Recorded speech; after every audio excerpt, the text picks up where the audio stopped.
Hello there, jolly good morning to you. Thanks for keeping it with us on Niger Live Television this Wednesday morning. My name is Henry Ahamuefula.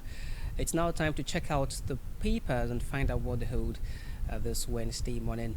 And we start off this morning with the Vanguard paper, which has as lead story petrol marketers keep high price as crude drops. So that's the first story you get on the Vanguard paper this morning. The writers to that story have retailers should adjust price, says attendant. Regulators must intervene. Petroleum price NG says that, and market forces are to determine price, says Petron. This is as transport fares rise by some 50%. That's what the Vanguard is reporting this morning. Well, very close to that story is that around alleged graft and El Rufai being charged. Malami's family being evicted from Abuja mansion. That's the story you get on pages 7 and 9 of the Vanguard paper this morning. On page 8 also has a story around 2027 with the southern and middle belt leaders demanding zoning of presidency to south. And ADC, Labour Party leaders want southern presidency as well. So the ADC, Labour Party leaders say they want southern presidency. Even the Labour Party particularly have zoned it to the south. And so they will be getting presidential candidates from the south, the southern part of Nigeria, really. Away from that, I check above the nameplate the story around the federal government apologizing to Nigerians over poor power supply. That's the Minister of Power there. It's been epileptic lately, and during the apology, it's a function of poor generation of power. And there's also a story there on page 18 of the Vanguard paper with the Minister of Finance there saying beyond the red carpet, what Nigeria really stands to gain from the UK visit. Just as they put it, beyond the red carpet, the UK state visit is investment in Nigeria's future. That's how he put it, coming from the Minister of Finance there. On page 10 of the Vanguard paper, the Ozoro Festival also makes its way there. They're asking a question: is it a festival of fertility or festival of harassment? Festival of festivity, fertility, I beg your pardon, or harassment? A question. And there is also Ibori who is saying no rape festival in Isoko Urobo. That's on page 10 of the Vanguard paper this morning. Presidency battles Ndume over alleged plans by terrorists to overrun Borno and Northeast is also a story you get on page 26 of the Vanguard paper this morning. Inspector General of Police names new Lagos CP, moves Jimo to Zone 2.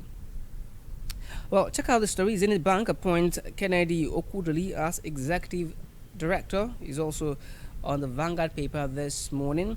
Away from that paper to the Daily Sun paper, and close to the nameplate of the Daily Sun paper is a story around 2027 with Labour Party saying it won't field the northern presidential candidate.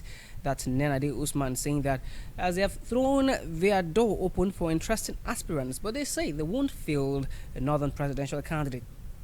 And World Bank also has made its way to the Daily Sun paper with a revelation into why poverty reduction efforts are not working in Nigeria, even as federal government plans to lift 50 million out of penury. How exactly do they intend to do that?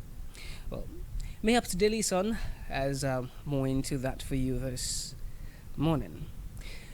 APC convention committee clears Yil Walter, Ajibola Duru.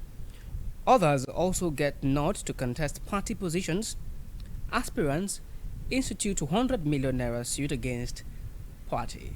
Well, someone had said that typically when it's time for position and all of those politicking, there'll definitely be some sort of bickering. Now, it's how they manage this bickering and looming internal party crisis that will determine exactly what their victory, whether they will have victory, come 2027. But clearly, the bickerings are here, and there is already an aspirant who is instituting 100 million naira suit against the party, and this is of the forthcoming convention, right? Okay, check out the story around Dati Baba Ahmed, who is telling Tinubu that Nigeria is worse off than in 2023. He's the presidential candidate of the vice presidential candidate of the Labour Party, and he is telling President Tinubu is telling Nigerians that we are worse off than we were in 2023. That's before the president took over the mandate. On insecurity, Southwest stakeholders meeting in Abeokuta. This is as federal government plans civilian demining teams to tackle IED's threat. Pages 4 and 26 have that particular story. 4 die in Ijebu-Ode Ore Expressway. 1 killed, others injured as tanker crushes tricycles in Ibadan. Stories around accidents on page 4 of the Daily Sun paper this morning. What are the reasons we're having these accidents? Typically, accidents happen sometimes a function of bad roads and poor driving, overspeeding. But what's the reason for this particular one? Let's check out the story when we get a copy of the Daily Sun paper this morning. Page 4 has details of that story. Federal government targets March 31 reopening of Enugu-Onitsha Expressway. The Enugu-Onitsha Expressway, one of the roads that President Bola Ahmed Tinubu decided to really do work on. This is a road that before now had, caused several accidents, and well, they are counting March 31 reopening. That the Minister of Work saying he has directed the controller to ensure that on or before March 31, that road is opened or reopened. Check out the Nigerian Tribune this morning. Justice Salami is saying above the nameplate, it says Obi ought not to contest in 2023 presidential election. Justice Salami, on page 4, he gives details into why he thinks Obi should not contest. He did so as he lambasted several judges and justices, saying that, the profession, the law and legal profession has been so much infiltrated that even registrars or chief registrars are made to become judges. This makes for miscarriage of justice and makes for, according to him, people who are incompetent to be assuming positions of, a judge. Well, on Peter Obi, he's saying that when Peter Obi went to the Labour Party to seek to be their flag bearer, the PDP, yes, had primaries had been concluded, but the Labour Party had already submitted its register to INEC, even while the PDP primaries, before the PDP primaries, held. The Labour Party had already submitted its party register before they gave a membership card to Peter Obi. So, he's saying constitutionally, Obi ought not to have been a flag bearer of the Labour Party, and went on to say that several cases that were instituted challenging that were thrown out, and they ought not to be so. He ought not to have been the presidential candidate or even run for election in 2023. That's coming from Justice Salami right there. On 2027, Oyo PDP candidates to emerge April 8th. That's coming from Makinde. It says Oyo PDP candidates to emerge April 8th. On page 3, there is that story. Also, it has riders, automatic tickets given to serving reps, first-time assembly members. That's coming from him also. It says he won't leave the PDP. And only 51 candidates for 2027 polls. And also, a final decision on platform to be made April 15 at stakeholders meeting. This story is something you can get when you get a copy of the Nigerian Tribune, just so you know. On page 5 of the Nigerian Tribune, you have that particular story. Some of the stories we're bringing you this Wednesday morning are also contained on our Facebook page, Nigeria Live TV, across all social media platforms, Facebook, Instagram, X. All right. Do check them out. TikTok as well. Do check them out when you get on these pages. Alrighty. The major story on the Nigerian Tribune this morning is around parties. That's the Inter-Party Advisory Council wanting indirect primaries restored. There is something this story does to me. It makes me remember a joke that was told. Was it sometime in 2023 when they said they asked a kid what he wanted to be when he grows up, and he mentioned that he wanted to be a party delegate. A party delegate, or what's the reason for that? Or clearly, many had suggested it's because of the plenty funds that would go down that period. There is parties who are saying that they prefer the indirect primaries, and they think that this could spell them, come 2027 with just direct primaries and consensus candidates already. In some quarters, we're already seeing that problem of consensus, where well, someone says that Ocean State they pick a candidate. The other persons who are saying that this candidate you've picked is not a consensus candidate. How exactly do you intend to, insist on a candidate being consensus when there are people who are saying it's not consensus? What's the process of making a candidate consensus?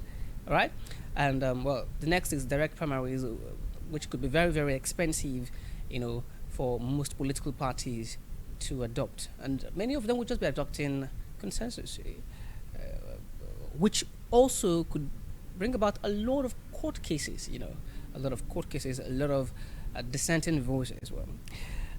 They also insist on amendments to the Electoral Act as INEX updated guidelines to review party registration, merger, deregistration, and campaign expenses. Well, the story you get on page 3 is one I've already taken. Court remanding Erifai and his bail application hearing being set for March 31. And there's also the writers of the story that's saying his son is leading supporters to Kaduna Court in show of solidarity. Well, it's a story you get off the Nigerian Tribune this morning. On health, meningitis outbreak worsens in northern Nigeria, says NCDC.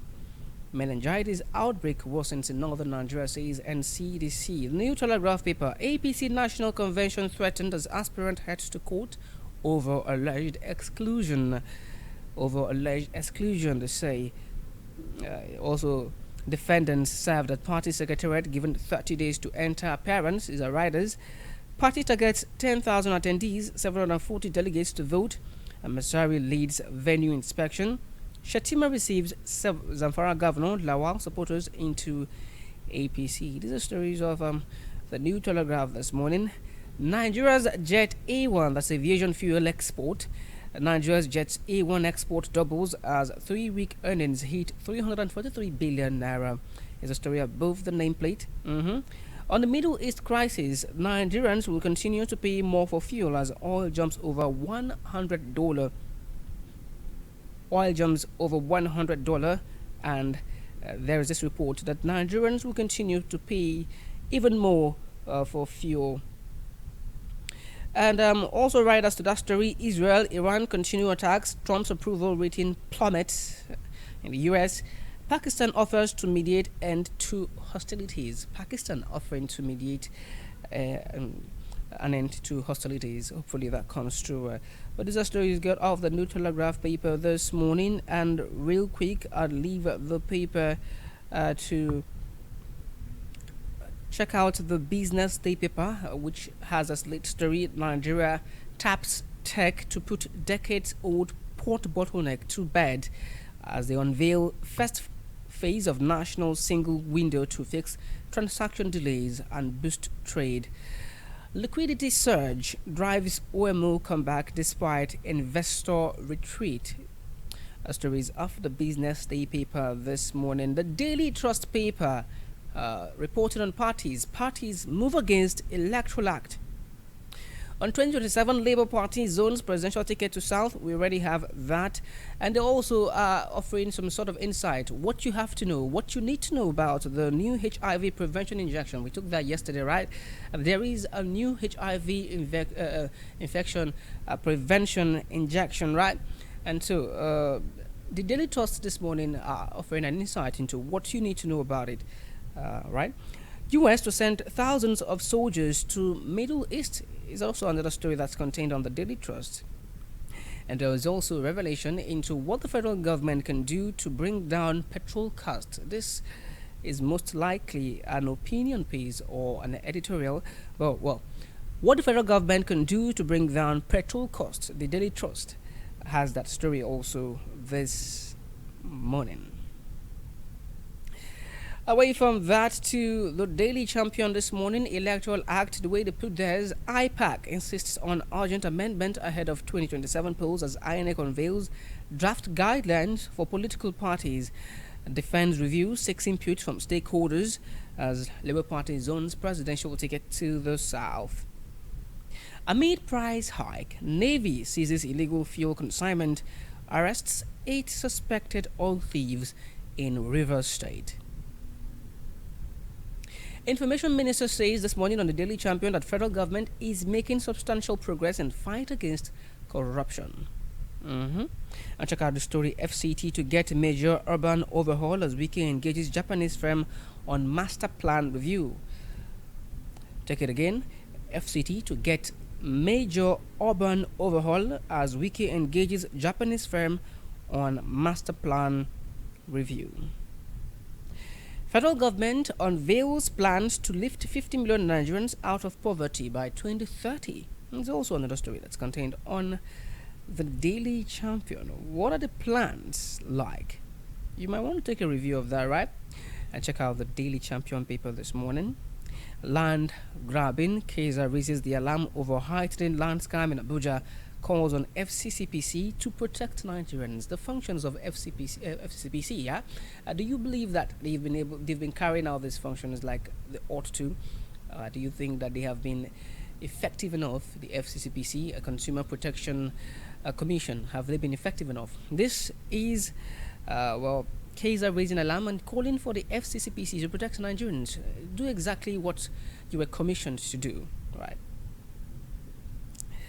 Okay, away from that real quick, I'll check out the Daily Monitor paper before I come back to the Sporting Sun. Well, the Daily Monitor real quick has a story around Adeleabo apologizing and promising improvement in 2 weeks. That's the power outage story, and the Minister of Power making the apology there, promising an improvement in 2 weeks. I like to draw an attention to the power outage that has been experienced outside of in Nigeria, right?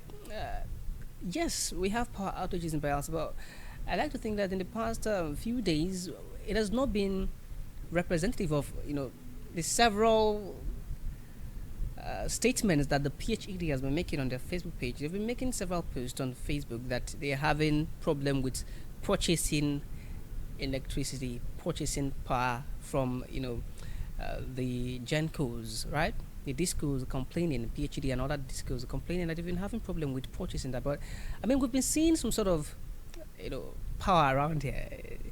It's making some persons suggest that maybe they are trying to check out some of the the new gas turbine or something. But yeah, I know that it has not been reflective of what the PhD are saying. We're getting some sort of power supply. I mean, this morning around the Pole area also there was power supply, right? So one would wonder, right? But away from that, to some other story around the federal government reaffirming education reform drive and seeking private sector backing. The story on meningitis is also on the Daily Monitor, and there is also that story around INEC unveiling draft guidelines for political parties, that is of the 2027 election, right? All right, let me check out the Sporting Sun real quick before we call it a wrap on the papers this morning. Super Eagles coaches arrive in Antalya. That's ahead of the Iran-Jordan friendlies. Super Eagles coaches arrive in Antalya. Alrighty, also another story there. Neymar hits rock bottom. What exactly do they mean by Neymar hitting rock bottom? Is that a sporting language, or is it exactly something around alcohol? Well, check out the Sporting Sun to find out. Iwobi bags football blacklist award. And Osimhen has been discharged from hospital following the surgery he had done. Vinicius is to get new Real Madrid deal. That's the story also the Sporting Sun is carrying. Mbappe refutes what is it called now? Mbappe refutes unsure injury rumors, and Dorogo pictured training. That's also a story you get on page 2 of the Sporting Sun. Tudor to leave Spurs by mutual consent. Man United coach to cough up 100 million euro for Fermin Lopez is also a story that's contained this morning on the Sporting Sun paper.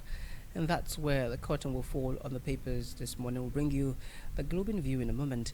My name is Henry Ahamuefula. Do get the papers to get abreast with some of these stories. Have a nice day.